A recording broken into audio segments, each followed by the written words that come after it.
Bien, vous faites une prévision de croissance de quoi, 6% pour 2021. Si la crise dure jusqu'en juin, les 6% sera difficile. Non, Bruno Le Maire, je bon, dis c'est avec une prévision. là aussi simplicité Oui. et humilité. Oui. Ces 6%, c'est un défi. Il suppose qu'il n'y ait pas de reconfinement, parce que le reconfinement a un impact très fort sur la croissance.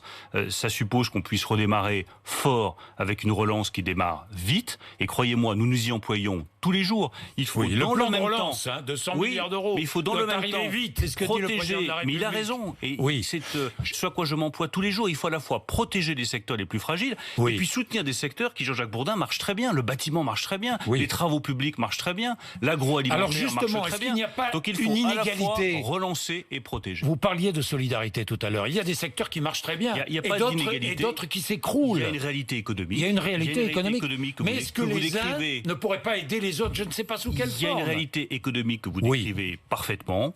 Aujourd'hui, il y a en France deux économies. Oui, il y a deux économies. Qui est sinistrée parce qu'elle a impacté de plein fouet par la crise économique. Et c'est le rôle de l'État, à leur côté pour les protéger et pour les soutenir.